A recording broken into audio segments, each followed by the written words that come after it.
పచ్చి కొబ్బరి ఇది సన్నగా కట్ చేసుకొని మిక్సీ పట్టుకోవాలి. మిక్సీ పట్టుకొని పక్కకు పెట్టుకొని బెల్లం తురుముకోవాలి.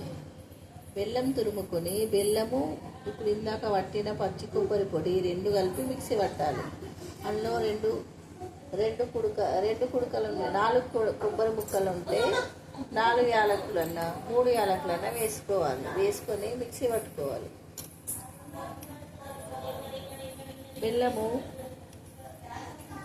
2 కొబ్బరికాయలకి 4 ముక్కలు వస్తాయి కదా, దానికి 1/2 కిలో బెల్లం పడుతుంది.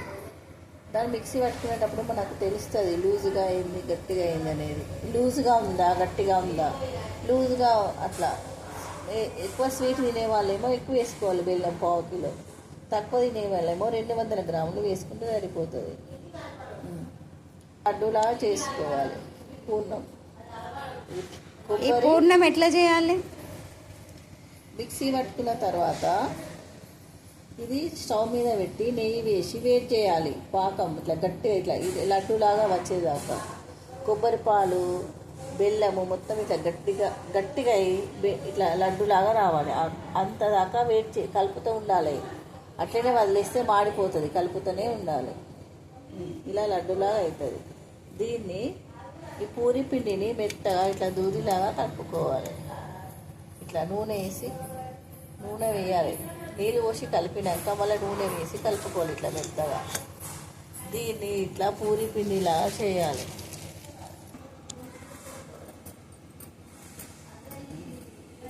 ఇలా చేతితోనే అనుకొని ఇందులో పూర్ణం పెట్టాలి. ఇది పూరి పిండి.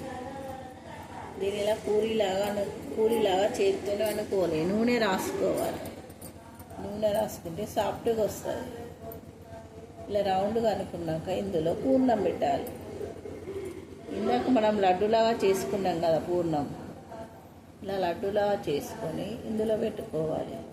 పెట్టుకొని ఇట్లా ఇలా చేసి మిగిలిన పిండిని ఇలా తీసేయాలి. లేకపోతే పూరి పిండి ఎక్కువైపోతే టేస్ట్ బాగుంటుంది.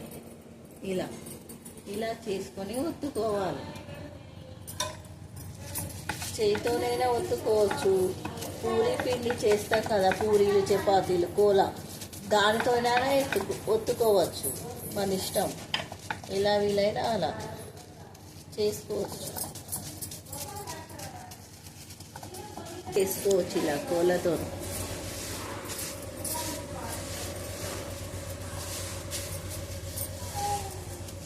ఇప్పుడు చేతులతో ఒత్తరాదు మాకు అనేవాళ్ళు ఇలా చేసుకోవచ్చు. కోలతో కూడా ఇలా సాఫ్ట్గా వేసుకోవచ్చు. చపాతి పిండి పూరి పిండి మనం సాఫ్ట్గా ఎలా చేస్తాము ఇలా చేసుకోవాలి. ఇలా చేసుకొని నూనె వేసి, నూనె అయినా పర్లేదు నెయ్యి అయినా సరే పెంక మీద వేసేసుకోవాలి. వేసుకొని పూర్ణం ఇది వేయాలి. బూరెను వేసి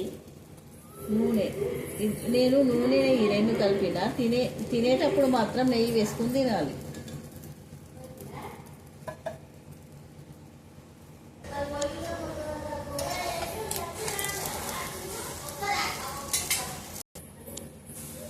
ఇలా ఉండాలి.